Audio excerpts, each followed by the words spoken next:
आएंगे, चाहे जल जंगल जमीन के लिए, चाहे हमारा अस्तित्व और अस्मिता को बचाए रखने के लिए सरना कोड की मांग हो, पेशा अधिनियम कानून की बात हो, सीएनटी एक्ट की बात हो, फिफ्थ शेड्यूल के तहत आने वाले हमारे आदिवासी और मूलवासियों के अधिकारों की बात हो, इस देश के मूल नागरिकों की बात हो, सबके लिए हम लड़ाई लड़ेंगे। धन्यवाद। जोहार। देखिए, जब हमको वहां से लताड़ा गया, जब हमें कहा गया कि आपको किसने बुलाया है, आपको तो किसी ने बुलाया नहीं है, तो इसलिए मैं अपनी आवाज को बोलना चाह रही थी कि बस ये कार्यक्रम का मैं बहिष्कार करती हूँ। मैं इतना ही कहना चाह रही थी। अदरवाइज कोई हाथापाई करना होता, चाहे मारपीट करनी होती,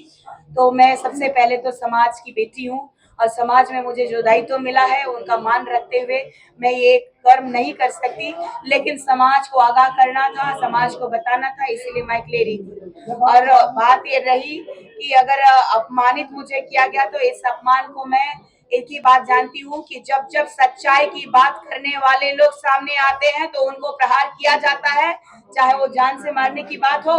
चाहे सामाजिक हमें प्रताड़ित करने की बात हो। तो इन मुद्दों से मैं भटकने वाली नहीं। उर्मी समुदाय उतना ही खतरा है हमारे लिए,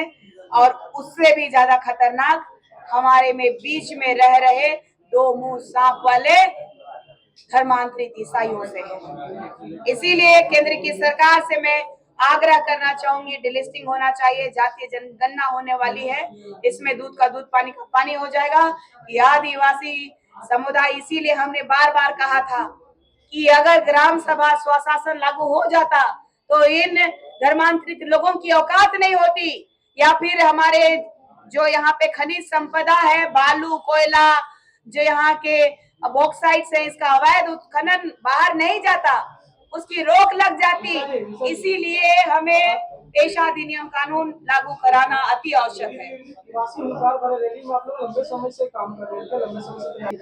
देखिए, ये पहला घटना नहीं है, ये आप लोगों ने देखा है पहले भी कि धर्मांतरित ईसाइयों के द्वारा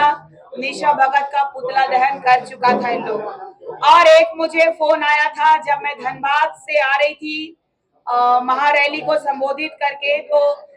एक ट्रू कॉलर में नाम दिखाया रंजीत कुमार उरांव, जहां तक मुझे प्रतीत हो रहा है कि वो धर्मांतरित है, और उन्होंने कहा कि तुम आरएसएस की दलाल हो। उस समय में संजोगवश देख लीजिए कि समाज के तमाम लोग जो धनबाद मेरे साथ गए थे, हम लोग खाना खाने के लिए हाईवे में रुके हुए थे, वहां बैठे थे, और वहां सारे लोगों ने सुना कि वो किस तरीके से अभद्र बात करके वो कह रहा था कि आपको धर्मांतरित ईसाइयों के खिलाफ नहीं कहना है। तो उनको मैंने सिर्फ और सिर्फ एक कहा कि तुम ईसाइयों के दलाल हो, तुम ईसाइयों के दलाल हो तो तुम क्या कर सकते हो, मारोगे मुझे, लेकिन जो कर